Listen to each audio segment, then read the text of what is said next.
लेकिन मैम कुछ निवेशक जो होते हैं वो सिर्फ शॉर्ट टर्म के लिए आते हैं, मान लीजिए कि 2 साल का नज़रिया लेके चल रहे हैं, 3 साल का नज़रिया अगर लेके वो चल रहे हैं, क्या उनको आना ही नहीं चाहिए? या फिर वो इनकेस अगर आना चाह रहे हैं तो किसी तरह के डेट फंड्स में क्या वो ऑप्ट कर सकते हैं? एक ऑप्शन उनके लिए हो सकता है शॉर्ट टर्म के लिए, या कोई और कैटेगरी आपको लग रही है कि वहाँ पर निवेश कर सकते हैं इनकेस अगर शॉर्ट टर्म के लिए वो आ रहे हैं तो? सबको ऐसे होता है कि वो सिर्फ और सिर्फ शेयर मार्केट में मतलब स्टॉक्स में ही इन्वेस्टमेंट करता है, बट वहां पे दूसरी भी कैटेगरीज है जो इतनी ज्यादा एक्सप्लोर्ड नहीं है, बट एज एन इन्वेस्टर आपको वो चीज भी एक्सप्लोर करनी चाहिए। तो जैसे कि इक्विटी एक पार्ट हो गया, फिर एक डेट मतलब कि एक फिक्स इनकम का भी एक पार्ट होता है, फिर एक कमोडिटी का पार्ट होता है, और दूसरे भी जो होता है कि ये सबके कॉम्बिनेशन भी होता है, मतलब इक्विटी और डेट का कॉम्बिनेशन हो गया, इक्विटी डेट और कमोडिटी का कॉम्बिनेशन हो गया। तो जिस हिसाब से हमारी जरूरत है उस हिसाब से हम पिक एंड चूज कर सकते हैं। जैसे कि अगर कोई फर्स्ट टाइम इन्वेस्टमेंट करना चाहता है और उनका होराइजन 1 साल या 2 साल है, तो फिक्स इनकम उनके लिए बेहतर ऑप्शंस रहेंगे, क्योंकि वहां पे रिस्क कम है। रिस्क कम है मतलब कि उनकी जो मुद्दल है वो ज्यादा नीचे की तरफ नहीं होगी। ये हम नहीं बोलते हैं कि रिस्क उसमें है ही नहीं, आज की डेट पे रिस्क फ्री जैसा कुछ है ही नहीं। रिस्क फ्री वर्ड भी एक रिस्क के साथ ही आता है। तो बेहतर ये है कि अगर हमको समझना है कि कौन से कैटेगरी में कितनी रिस्क है, तो वो आपका जो रिस्क प्रोफाइलिंग है उसमें एक आपको आइडिया मिल सकती है। ओके, तो रिस्क प्रोफाइल के हिसाब से यहाँ पे आप अपना फंड का सिलेक्शन जो है वो यहाँ पर कर सकते हैं। लेकिन मैम जैसे कि फिक्स्ड इनकम वाले आपने यहाँ पर बताया कि उसमें हम लोग ऑप्ट कर सकते हैं डेट फंड्स की ही कैटेगरी में जहाँ तक ये रहेगा। लेकिन मैम क्या लग रहा है कि उसमें भी बहुत सारी कैटेगरीज होती है डेट फंड्स में। डू यू थिंक, या आपको लगता है कि कोई एक कैटेगरी जो है वो सबसे सूटेबल हो सकती है इससे 2 साल के रिटर्न के लिहाज से अगर देखा जाए तो फिर 7% या 8% तो मिनिमम हम लोग मांग के चलते हैं कि डेट फंड्स तो दे ही देंगे। कोई एक कैटेगरी आपको लगती है कि ये बेस्ट है, इसमें तो आपको निवेश करना ही चाहिए? तो अभिषेक जी, कैसा होता है कि जो डेट कैटेगरी भी होती है वो भी कहीं ना कहीं आरबीआई से कनेक्टेड है। आरबीआई से कनेक्टेड है इन द सेंस कि उनके भी इंटरेस्ट रेट के उतार चढ़ाव होता है, तो उनका इम्पैक्ट हमारे फिक्स इनकम के पोर्टफोलियो में कहीं ना कहीं दिखता है।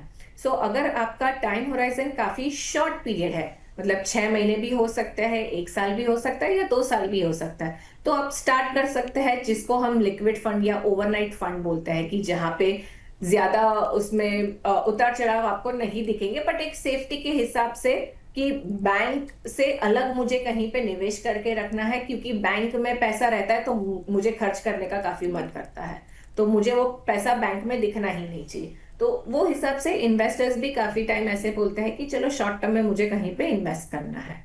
तो लिक्विड फंड या ओवरनाइट फंड जो फिक्स इनकम कैटेगरी है उसमें आप स्टार्ट कर सकते हो। फिर आता है लो ड्यूरेशन फंड, फिर उसमें भी जैसे जैसे एक एक लेवल आप रिस्क का बढ़ाते जाते हो, तो उस हिसाब से रिटर्न्स का भी थोड़ा बहुत इम्पैक्ट वहां पे होता है, और वो प्लस प्लस प्लस ऐसे चढ़ते जाता है।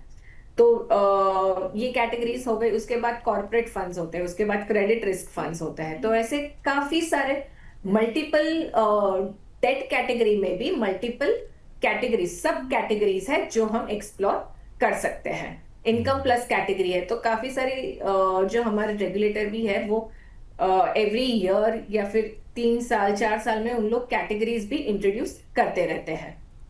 ओके, तो फिर इनकेस अगर डेट फंड्स की अगर आप जा रहे हैं तो लिक्विड फंड, ओवरनाइट फंड से शुरुआत कर सकते हैं। उसके बाद लेवल अप करना पड़ेगा, यानी कि आपको रिस्क जो है वो थोड़ा सा आपको और लेना पड़ेगा। उसके बाद आप लो ड्यूरेशन फंड या डिफरेंट कैटेगरीज के फंड, इनफैक्ट मैम ने ये भी बताया कि क्रेडिट रिस्क फंड भी यहाँ पर आप ऑप्शन चुन सकते हैं। लेकिन अपनी रिस्क एपेटाइट को भी यहाँ पर थोड़ा सा आप ध्यान रखें। डेट फंड्स हैं लेकिन यहाँ पर भी हल्का फुल्का रिस्क यहाँ पर रहेगा ही रहेगा। मैम क्रेडिट रिस्क फंड पर थोड़ी सी मैं इसके चार्ट्स भी देख रहा था अभी, और मतलब ओवरऑल जितनी भी डेट कैटेगरीज हैं उनमें ये क्रेडिट रिस्क फंड ने अच्छे रिटर्न्स दिए हैं compare to other debt funds. 8 से 17% के आसपास के रिटर्न दिए हैं पिछले 1 साल में, टॉप 7 या 8 की अगर मैं बात करूं। क्रेडिट रिस्क फंड एक्चुअली क्या होते हैं, कैसे काम करते हैं, थोड़ी सी इस पर भी एक रोशनी पर डाल दीजिए। रिस्क फंड्स नाम ही बताता है क्रेडिट, मतलब कि कितनी क्रेडिबिलिटी है इसमें।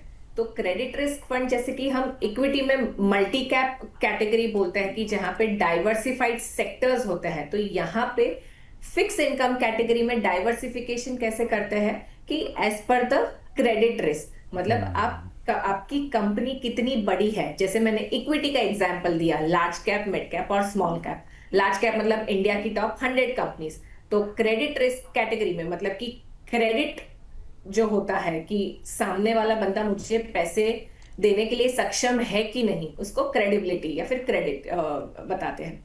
तो उसका मतलब है कि जहां पे एसओवी मतलब कि सॉवरेन गवर्नमेंट जहां पे है, कि जहां पे जो बड़ी बड़ी कंपनीज है, जो उन्होंने कहीं ब्याज पे पैसा दिया है और अभी उनको निवेश करना है, तो उन लोग थोड़े से परसेंटेज ज्यादा मतलब कि रिटर्न्स यूजुअली थोड़े से ज्यादा टू अट्रैक्ट दी इन्वेस्टर्स।